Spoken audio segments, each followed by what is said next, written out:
We are live. Welcome in to another episode of Betting the Pitch. I am the real underscore G Warner, and I will be permutating live on camera, which is going to be especially fun because I haven't been able to look at the lines just yet. And this is a crazy last final match day of Champions League and then Europa League. I'll do the second half of this podcast, video, vlog, whatever you want to call it. Without further ado, I'll start with PSG hosting Bruges, currently giving a goal and a half. Based on the permutations, PSG is already moving on to the next group or to the promised land, to the knockouts.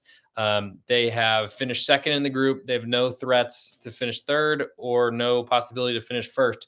So I can't imagine they're going to put out a very good team, especially after not really doing so well in Ligue 1 recently. Problem is, I did take Bruges in their last matchup against Leipzig. That was a disaster.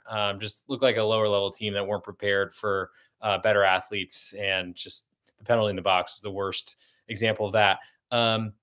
But this is a big deal for Bruges if they get a point where Leipzig are hosting Man City without fans. That's a big deal for Bruges trying to get into the Europa League spot by finishing third. If they both lose, Leipzig have the advantage here. So I imagine that Leipzig will continue to move on, and we might as well move on to that matchup, as that's the other early match, and that is Leipzig getting half of a goal at home for Man City. Man City's lineup is really deep. I imagine that they're not going to play their first choice players, especially with the fixture list and fixture congestion that they're going to be going through for the rest of this season, the rest of the year into the new year. And currently getting half of a goal. I mean, it's interesting me to Leipzig. I think a draw is probably enough for them to move on, but they have to be worried that Bruges might be able to beat PSG. I think Leipzig have been pretty competitive despite where they sit at 1-1 and 3, or 1 win, 1 draw, 3 losses. That's how Google's putting it, so I'll read it that way. But I think Leipzig have really struggled. It's more than I think. They certainly have struggled in the Bundesliga. COVID hit them pretty hard recently. Gulacsi was missing for a couple of matches. He returned in a loss where they really got outplayed significantly by Union Berlin on Friday. Not a lot for me to really want to do here. I think Bruges are just too inferior to PSG for me to play them. Leipzig are of interest, but the Man City backups are still going to be very strong. And I'm curious because if Leipzig are playing on the front foot and are trying to win this match, that's going to put them in big, big trouble for Manchester City counterattacks. And that's the only thing you can't do for them, because they do struggle to score in like the half court, of what we call it in basketball. They struggle to create when they don't have a lot of space. Next on the list is AC Milan hosting Liverpool. Liverpool won the group, so nothing for them to worry about. Can't be caught. And imagine that they're going to rotate a bunch of players. It's really good for Milan, who are hosting and need as a half a goal favorite. It's a pretty big surprise to me based on the quality of the two sides and how well Liverpool have played. But with Liverpool with nothing to play for, and I think with Jota getting hurt last season in a match that didn't really matter in Champions League, I think Klopp's going to be extra careful with his lineup. Certainly something I want to see, because if Liverpool is getting half of a goal and they end up playing a bunch of players that really shouldn't be in the roster because they value Champions League or whatever the heck, I'll be interesting. But I got to say, this line certainly suggests that there's going to be nobody in that lineup. Maybe Divock Origi for his game winner on the weekend gets a spot start. But Milan are in a position where they're tied for third place right now, but have only 1 point behind Porto in the second spot. So certainly could move through, also could crash out with a loss. So I think in terms of Milan, what they want to do is try to emerge as second place. A victory guarantees them at worst third position. So that's a good way to be, where a victory does enough for them. Imagine they'll be on the front foot, which is the same way they've been playing this whole season. And that might give us an opportunity for Liverpool as an underdog, but really depends what type of lineup goes out there. As for the other matchup in this list, of course, it's not a rotation number on Bet Online. Shame on you, Dave Mason. But Porto are a pick-em with Atleti at home. And Atleti really struggled to even go ahead of Mallorca, did eventually, but ended up conceding 2 goals on the weekend to lose their match. Offense has been a problem all season. Defense hasn't been very good. And they're going to have to push forward to try to win this matchup. sitting bottom of the Group B Champions League table. Porto, I think, have shown even last season eliminating Juve in the knockout rounds that they are a talented side. They are, I think, from a Portuguese league that gets looked a little bit lesser than the top five big leagues in Europe, but is pretty close. I think sitting sixth, or if you consider the Eredivisie, they're sixth. I don't think they're that far off. So I'm interested. I think at Pick'em as an underdog player, there's not much for me to do there.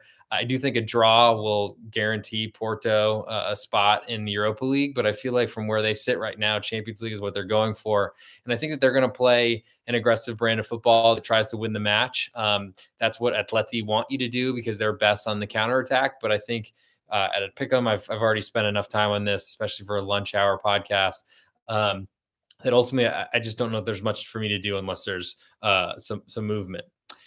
Moving on to Group C. So Ajax has already won that group. I guess this is Wednesday, so we're going to go all out of order now. But I guess what the bet has been made. No, this is actually Tuesday, so that's good. So Ajax are currently a goal and a quarter favorites to Sporting.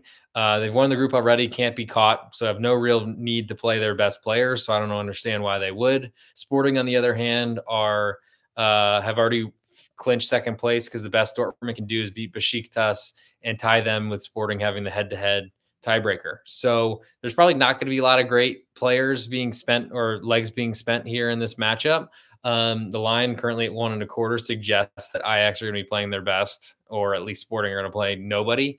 And I think that I backed Sporting in the home game the first time they played, and Ajax smoked them with, I think, 4 goals from Sebastian Haller. I think this is going to be a kind of a nothing match for two teams that have already moved on. And so I don't really think that there's a lot of value in a big favorite. So I'll be looking at Sporting. We'll see what happens with 1.25, but the permutations don't really matter here.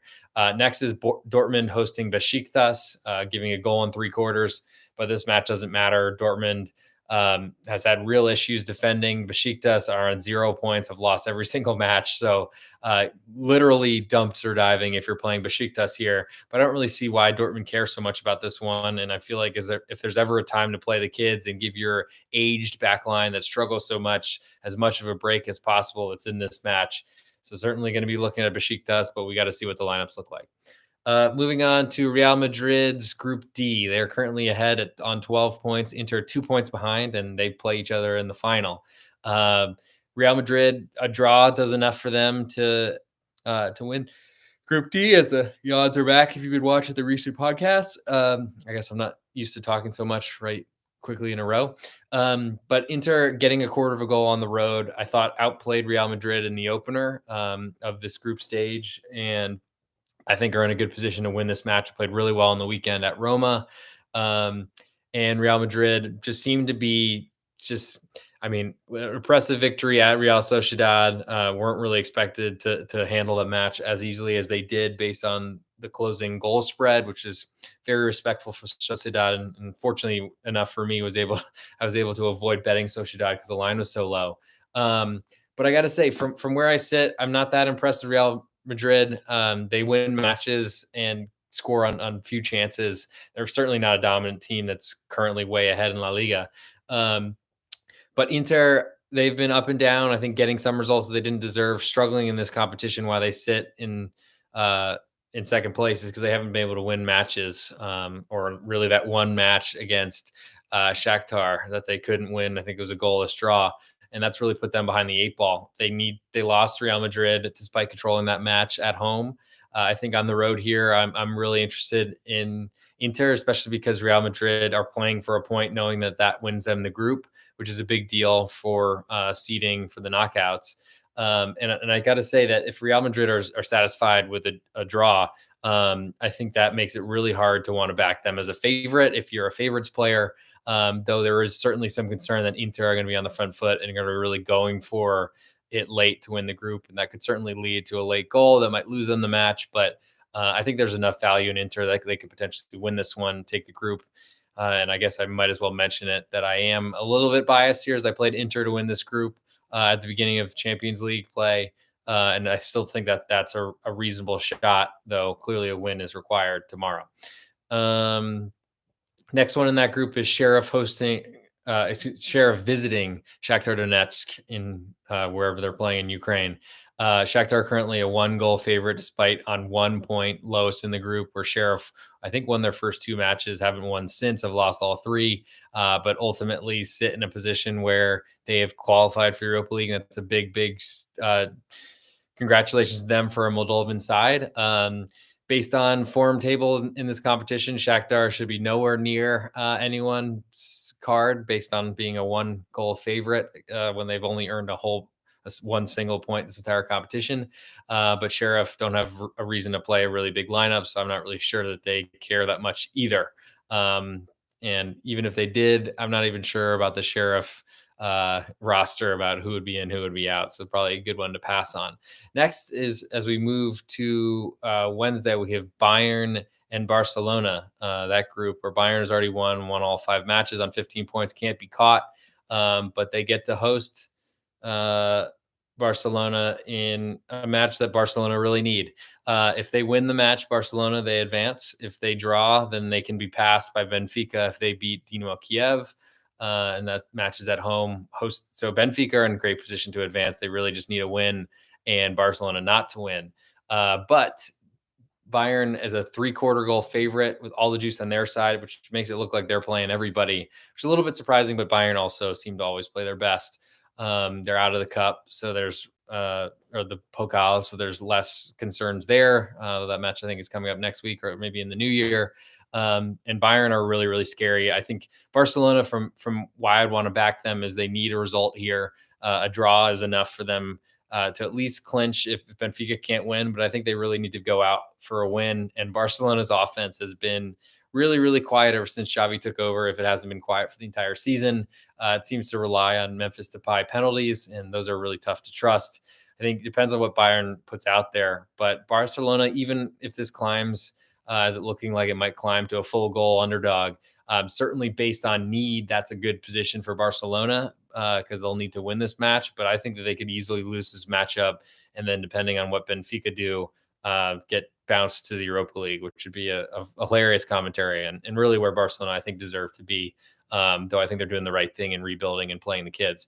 Benfica on the other side, 1.5 goal favorites to Dinamo Kiev. I think Kiev, with 1 point this entire competition, with a draw in the first matchup against Benfica, that's, I think, what they're holding on to. I think Benfica are going to be going all out for this one and have shown that they have the offensive firepower and certainly the defense to quiet a Dinamo Kiev team that has only scored once his entire campaign. And I think that was in their last match against Bayern. So I'm not sure that the Kiev are good enough for me to want to step in the way of a Benfica side that will be on the front foot early, putting a ton of pressure on, knowing that if they win, they are likely to advance. Group F, Manchester United on top with 10 points, could be caught by Villarreal for group champion, I believe, if Villarreal win. But then again, I think with tiebreakers, Manchester United might also be just fully through on the top of the group. United is currently a 1.25 goal favorite to Young Boys, who sit last, bottom of the table, despite beating Manchester United in that first matchup. And I think Manchester United probably already clinched because Villarreal would only be able to tie them, and they have, I think, beaten them twice in both their matchups, if I remember correctly, from a late goal from Ronaldo in that first time. But Young Boys can catch Atalanta, and I guess from where they sit, they can't catch Villarreal and Atalanta. So that at best, Young Boys are likely looking to try to seek out a Europa League spot. They are in a tough position, though, because they haven't beaten Villarreal. So really the only team I think they can hop is Atalanta. And so Young Boys need a win here. They're going to be on the front foot. Manchester United, a 1.25 favorite with most of the juice right now. And likely imagine that Manchester United are going to rotate quite a bit of players, but they have a lot of talent on their bench. And Young Boys, I think, are going to be on the front foot trying to win. And if they don't win, it's going to be tough for them to cover the spread, I think, because they're going to give up a ton of goals and really have to be pushing forward the whole time. The other better matchup to be discussing is Atalanta hosting Villarreal. Currently, Atalanta, a 3/4 goal favorite, which is way higher than I probably expected. I haven't gone over my guesses since last night. But Villarreal haven't had a good season in La Liga. I think spreading between this competition and La Liga has clearly not gone well, and that was something I was expecting coming into the year. Atalanta also look like they're turning up. Been playing a lot better in Serie A recently. Closed a favorite at Pick'em so I guess not a favorite, but a Pick'em with all the juice. So giving odds to the home team Napoli, who are dealing with some injury stuff, but ultimately Atalanta I think is starting to turn up into what we'd expect for them.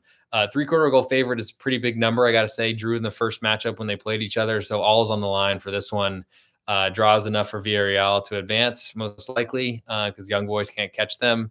But Atalanta are going to be playing for a victory, and I think that from where I sit, Villarreal we'll see what happens, but the Unai Emery sit back and try to just stymie or stifle the opposing offense is going to be what he uses. Emery, it worked for him against Manchester United in the Europa League final last season. That got them into this competition, but ultimately they weren't deserving for where they finished in La Liga to get into this competition. So they're certainly undermanned and undervalued. Their talent is less than Atalanta, who are playing better, and really incredible performance on the weekend. Love their game against Napoli, coming back from to win on the road in a tough situation. I think I lean Villarreal based on the 3/4 of goal underdog when a draw is enough for them to advance. But I'm going to look at lineups and really see what I can think about more about this matchup, because Atalanta is certainly playing better, and I don't really trust Villarreal if they fall behind to get on the board or to outscore Atalanta from a losing position. Moving to Group G, which is all up for grabs. We have Lille leading the group at 8 points, Salzburg at 7, Sevilla at 6, and Wolfsburg at 5. So all can get to the top of those 8 points in some form or fashion. But we'll start with, in rotation order, Salzburg hosting Sevilla. So Sevilla is a 1/4 goal favorite on the road. All the juice in the Salzburg side, so maybe this falls to pick them. In terms of where Salzburg and Sevilla sit, Salzburg are, I'm not sure that they're exactly through, because I think they split with Wolfsburg, and I'll have to look deeper into that because I'm really just going off of points on this podcast or live or whatever we're calling it. But Sevilla are a better side. Salzburg are going to try to play on the front foot the whole time. Sevilla are going to have a lot of possession, but ultimately, in order to pass Salzburg, they're going to need to beat them, because Salzburg are 1 point ahead. I think that's going to mean, but really, I don't think that changes the way Sevilla play. They're going to have possession. They're going to try to get corner or crosses into the box, try to find Rafa Mir inside, and maybe that'll work. Maybe it won't. And Salzburg are going to try to hit them on the counterattack. And I think that's just exactly how that matchup's going to go. Lille are in a good position, getting a 1/4 of a goal on the road at Wolfsburg. I think the Wolfsburg performance this weekend at Mainz was pretty disappointing. I think falling 2 behind in the first 4 minutes was really not great. But Wolfsburg as a 1/4 goal favorite at home is saying a lot, because their offense has been pretty quiet beside Lucas Mecha making some kind of wonder goals, or like worldies, I think they'd be called in this sport. I'm interested in Lille. They've been playing a lot better in Liga recently. Govanek, their manager, if I'm getting his name right, has, I think, done a better job of kind of putting that team together. They've kind of survived the Sven Botman injury a lot better at the back, and their offense is performing a lot better than it had. I like them as a 1/4 goal underdog. I think if they draw, Wolfsburg can't pass them, and they might not win the group, but they're able to move on to the knockout round. So Lille in a really good position to play defensive football, but also to stifle Wolfsburg as an underdog. So that's very interesting to me. I think Lille are in great shape to move on here, and I think when you look at the Salzburg-Sevilla matchup, I think the winner, Sevilla, are going to have to push for a win, and that's going to be a tough ask on the road in Austria. But Austria has already been really, really strict with their COVID protocols, so the home field advantage is probably even less. And I wouldn't be shocked if this match was somehow not played in Austria, played on some other less COVID litigious or strategic or lockdown society. But I don't exactly know what that story is right now. Certainly only an underdog player. So looking at Salzburg on what they're looking for, or what they're getting currently, but I'm not sure, with no home field advantage, with no possession, if that's a situation you want to be in, because Sevilla are clearly a better club. Next on the list is Group H. Chelsea, top of the group, with Juve both on 12 points. I believe Chelsea with the tiebreaker, so victory is enough for them. And they are on the road in St. Petersburg at Zenit. as a 1-goal favorite. Zenit have already moved on based on the head-to-head. Malmo can only tie them in points if they beat Juve. So there's not a lot to do here. Besides, Chelsea need to win to make sure that they better or that they stay on top of the group. Juve also need to do the same thing. They're currently a 2-goal favorite at home to Malmo. Malmo have been far from competitive in this competition and are likely flaming out as they should. And so I think Juve are in a better position. So Chelsea are going to have to play a full lineup to try to win this matchup. Tough position that they're in after surrendering the lead in the Premier League and ultimately kind of choking away a 2-1 lead at West Ham, which is pretty surprising to give up 3 to West Ham, whether they were lucky or not. Imagine that's going to set the fires ablaze. They'll be pretty angry. Tuchel might do some tinkering and put in some players that certainly they're dealing with a lot of injuries at Chelsea, but they've got such a deep squad. I just don't know that Zenit, with not a lot to play for because they can't be passed, are a team that I want to back getting +1 because I feel like the match doesn't really matter to them, which makes me want to say that Chelsea are worth a look, but ultimately it's already a full goal favorite on the road. I'm not sure. And then Malmo, I don't think they've shown that they can compete at this level and have nothing to play for. So other than a good showing against Juve and the name on the jersey. So I think that concludes what I can say about Champions League. Certainly pay attention to real_G Warner on Twitter as I'll be going through plays and all that sort of stuff and probably a whirlwind once the lineups come out. But going to move to Europa League now, which is just as complicated for sure. With the permutations, but the early matchups are, so we'll start with Lyon and Rangers. Lyon have already done all they need, won every match, had a denier injury on the weekend. So I imagine they're going to be rotating quite a bit. Rangers can be caught by Sparta Prague in the point category, but ultimately a draw here is enough to put them through. Brøndby could catch Sparta Prague as well. But they need a victory and we'll see what happens because that'll figure out who's going to move on to the Conference League, which I'm not going to do on this podcast because there never seem to be lines up whenever I try to record. Currently, Lyon a half-a-goal favorite at home to Rangers. Some interest in Rangers depending on what the lineups look like and that they need a draw. So probably will play defensively. Lyon will have plenty of attackers, but I imagine they're not going to put out their best lineup. Sparta Prague is a 3/4 goal favorite at home to Brøndby. So Brøndby are going to need to win, and that's going to put them on a front foot. And they're probably the worst team in this group, if that's not clear. So that's a pretty big concern for if you're backing underdog that have to play outside of kind of their comfort zone. Not sure I want that. Moving to Group B, Real Sociedad. They're in a tough spot, but Monaco lead on 11 points, PSV Eindhoven on 8, Sociedad on 6, and Sturm Graz on 1, eliminated already. Sociedad are hosting Eindhoven, need a victory to leapfrog them into a knockout position in Europa League, which is a fairly big ask, especially coming off Real Madrid on the weekend. Not a great situation. Sociedad are currently half-a-goal favorite at home. It's a good place to play, get the host. Maybe have their 36,000 or so behind them, which is a big deal. Went to that stadium earlier this season, and they're pretty loud and pretty supportive, which is pretty cool. But Eindhoven haven't gotten a lot of respect in this group and in these matches this season, and we're even in a good position, I think, playing against Benfica to qualify for Champions League. So they're no slouch.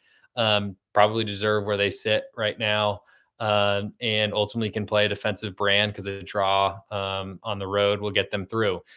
Based on the current number, maybe this climbs to 3/4, and then certainly the script will flip if Sociedad take a 1-0 lead because PSV know that they are not looking to fall down into Champions League, or excuse me, the Conference League.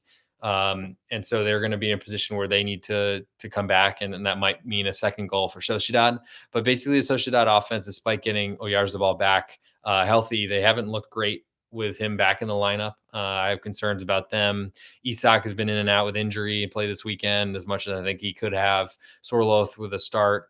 So, I think or at least from where I sit, I'm looking at Eindhoven currently getting half of a goal, likely climbing to 3/4, where you get a little bit of a push on a single goal victory for Sociedad, who will be certainly clutching on to that 3 points at the end and might only end up losing half the stake on a single goal loss. And I'm not even sure that Sociedad get that. But I think a multi-goal loss seems a little bit more difficult unless they go up early or have a good situation where everyone is pressing forward for PSV late in the match. Certainly something you got to worry about. But I'm interested in PSV for sure, especially because they've seemed the real deal, and the Eredivisie has done pretty well this season across these competitions. The other matchup, we have Monaco as a half a goal favorite on the road at Swim Graz. They can be tied by PSV, but ultimately haven't lost yet, so are in a good position. I think with the tiebreaker, I'm not sure that I'm so worried about Monaco. And Sturm Graz are eliminated and really haven't been up to snuff. But I think this line kind of shows that Monaco's not going to be playing a bunch of players, even though it's trending towards 3/4. Moving to Group C, we have Leicester top the group on 8, Spartak Moscow 7, Napoli 7, Legia Warsaw bottom but 6. So this is completely wide open. Legia Warsaw, Polish side, hosting Spartak Moscow. Pick them right now with all the juice in Spartak Moscow on the road. Maybe this climbs to Spartak Moscow giving a quarter. And they're in a position where a draw will keep them in the fight, and they'll end up going into the Conference League knockouts. I'm not sure that's what they want, though. So they're probably going for a victory here on the road. I don't really know the Polish league too much about it and how that compares to the Russian league, but ultimately I would assume that the Spartak Moscow side is a lot better based on league quality. Do I like them as a road favorite? Not so much, especially with a lot of pressure to hang on to their position. But Legia Warsaw need to go for a victory, and that also makes me a little bit worried about an undermanned side having to be so aggressive. Draw really doesn't do much for them, as they're going to at best be third position, and that's if they had a tiebreaker on Napoli, who do host Leicester, which is a big deal. Didn't play a lot of their players on the weekend against Atalanta, which I think they value more than this competition. So that's not a good sign if they weren't healthy enough to play their studs in that matchup. Not sure what to say about this one. But it could be that Leicester are really, top of the group, haven't been playing well for sure. But they might be in a good position based on health discrepancies to take this group, and especially as an underdog on the road, where a draw will, I guess a draw takes them through, and that's probably a good situation for them. Not losing is a big deal for Leicester. Their defense hasn't been great, but Napoli might not have enough good players or healthy players to be available, especially after seeing what happened to that line, how it plummeted to closing an underdog at home, despite the pick'em, but getting odds to win as a pick'em was pretty surprising to me and eye-opening, and seemed to be supported by what happened on the pitch. Moving to Group D, Eintracht Frankfurt ahead on 11 points, Olympiacos on 9. Neither of them can be caught by Fenerbahce or Antwerp. Maybe some issues with Eintracht not wanting to lose the group, but ultimately, I'm not sure how much that matters, because they're still so worried about poor performances, losing despite taking an early lead in Bundesliga play this weekend. Fenerbahce currently hosting Frankfurt as a quarter goal underdog with all the juice in Fenerbahce. They could be caught by Antwerp on the points, but I'm not sure that that's a big fear for them. Draw certainly keeps them in a third position, dropping down the Conference League. I think from where I sit, the more interesting match is to look at Antwerp getting a quarter from Olympiacos. Antwerp need to win in order to try to tie Fenerbahce for that third position. Might even not matter, but I don't have that information in front of me, so we're going to keep going as is. I think Antwerp have been better at home over the last few seasons, and are going to try to control the ball, and that kind of sets up pretty well for Olympiacos on a counterattack. Not great as an underdog, as a road favorite to be settling for a counterattack and letting Antwerp have possession.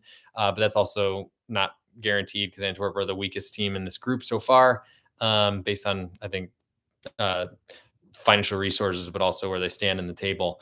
So in terms of what I'm looking for, so I'd be interested in underdogs here. I think Fenerbahce, with nothing to really play for, besides maybe trying to play in the Conference League. I guess that's not nothing, but it's not certainly what they were looking for when this whole thing started. I guess I have some interest, depending on how seriously Frankfurt takes this one. But likely, if it's a really weak lineup, falls to pick them. So I have to do some work ahead of time that I haven't done yet. And Antwerp on pick on, or getting a quarter at home, I'm just not sure that they have to win, if that makes me feel good. Moving to Group E, Galatasaray in the lead at 11 points, Lazio on 8, Marseille on 4, Lokomotiv Moscow on 2. So Galatasaray are visiting Lazio, where Lazio can't be caught by Marseille. So both of these teams have advanced, pretty safe position, but Lazio probably want to win. And it's a big deal for considering Galatasaray beat Lazio the first time they played. So they need to win and win by a lot in order to steal the group from them. That's going to be tough.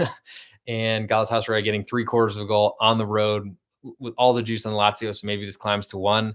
Lazio with a hilarious defensive effort, conceding 4 goals, somehow getting a draw on the weekend in Serie A. Awesome match to watch for sure. But ultimately, I think, or maybe that was midweek. Anyway, a lot of matches piling up for Lazio. Need to win this match, but I think I'm interested in Galatasaray and seeing them try to hang around, knowing that a draw wins in the group. And even a single goal loss might swing things. I'm not sure exactly what the breakdown would be there. But if this gets to one, Galatasaray become much more interesting to me. Marseille need to hang on for Conference League, but that's a big step down for a pretty proud league club. So I'm not even sure if that they care that much. They also haven't been playing very well. Giving a goal and a quarter to Moscow seems like a lot when they've been struggling to score many goals. I think Lokomotiv Moscow have been really disappointing for me in this competition, though. So that's certainly something to consider. If you're looking to back them getting a 1.25, I'm not sure if that's really what you want to mess with because they don't really have much to play for, except for if they somehow win, they could get that Conference League berth. And but that's going to put their defense at a big risk against Marseille, who are really good at scoring goals when given good opportunities. Moving to Group F, Red Star Crvena Zvezda on 10 points, Braga on 9, Michelin on 8 with a crazy penalty late. Ridiculous. Reminds me. I've had to talk to a counselor about that, but I think I'm past that point now. So pretty open with Ludogorets at the bottom. Ludogorets, who gets the lucky draw for that last matchup. Ludogorets is hosting Michelin, who are a 3/4 goal favorite on the road. Saying a lot about Michelin, and I think this is a position where they might not have that ability, but ultimately 2 wins in a row. It's been huge for them and trying to get into this position to move forward, to stay in the knockout round in Europa League as opposed to going to Conference League. That's a great draw for them. And on the other side, we have Crvena Zvezda visiting Sporting Braga. Braga are a 1/2 goal favorite at home. Based on the quality of the sides, I think that suggests that Braga are better. And I think that was what we were all expecting coming into this. But ultimately, I think Crvena Zvezda are in a good position where a draw wins them the group, or at least has them tied with Michelin if they do beat Ludogorets. And I imagine that Crvena Zvezda are going to go in there, Red Star, with an idea to play defense. Sporting Braga, their offense is probably better than Red Stars, but it hasn't been that impressive to me from what I've watched in Europa League. And I got to say, it's going to be a really interesting way to see this one finish. I think I'm interested, certainly as an underdog player, in Ludogorets if Michelin are going to really struggle under the pressure, but they're going to be on the front foot the whole time. And Ludogorets haven't really seemed like they've been competitive despite drawing Michelin in the opener. I don't know. I think I need a +1 there to even consider it, and probably should look far away. And then the other Sporting Braga are going to try to go forward, be on the front foot, score goals, and that's going to leave them open for Red Star. I think especially if they find that Michelin are ahead and all of a sudden Braga are falling to third, that means all the concern or safety is thrown out the window, conservative attitudes, and they're just going to be all out going to win that match. And that's a good position for Crvena Zvezda to be in to try to get a counterattacking goal. So I'm interested certainly in the road team, but got to see exactly how interested I am. Moving on to Leverkusen on 13 points, Group G, Real Betis on 10. Neither of them can be caught by Celtic, and Leverkusen with the head-to-head from beating Betis badly, and a match I went to in Sevilla, seeing them draw 1-1. So they're pretty safe, have no reason to really do anything in this matchup. They are visiting Ferencváros as 3/4 goal favorites. And that tells me that there's some value on Ferencváros. Though unfortunately, they've lost all their matches on 0 points and likely are too bad for me to consider. But if this hits one with a little safety, or Leverkusen could still win with a lineup that surely will be full of backups as they try to finish the Hinterhunde the first half before Christmas. I'm interested in Ferencváros. We'll see how interested I stay. Other one is Betis and Celtic. Matchup doesn't really matter. And currently no line on Bet Online, at least for a goal spread. Might be pick them with Betis juiced on the road. I don't know. It's probably more than I need to even say. Moving along to the last group, West Ham, who have already won the group on 13 points, but there's a battle for who advances both for Europa League and for the Conference League. Dinamo Zagreb on 7, Genk on 5, and Rapid Vienna on 3. So it looks like West Ham are half a goal favorite on Dinamo Zagreb. It's going to be a tough matchup for Dinamo, but ultimately or for Zagreb. But West Ham certainly can play their backups. They're celebrating their win over Chelsea. So I imagine that's not as bad of a situation for Dinamo Zagreb, though a draw will put them in a pretty safe position because Genk will need to win in order to match them. And then we'll see what the tiebreakers look like. That's certainly something I need to investigate further.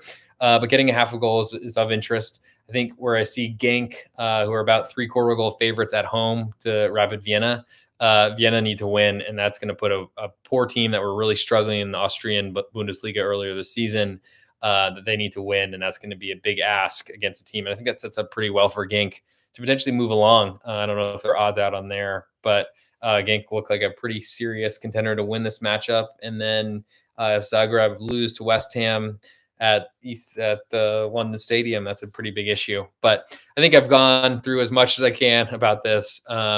35 minutes or so. Thanks for tuning in. I'm the real_G Warner. Did my permutating live. We'll be on Twitter as much as you want. Throw any questions my way. Happy to answer them. The real_G Warner on Twitter or YouTube if you want to watch the stream later, or wherever you get your podcasts, whatever the heck I'm supposed to say. Like, subscribe, all that sort of stuff. Thanks for joining. Talk to you guys soon.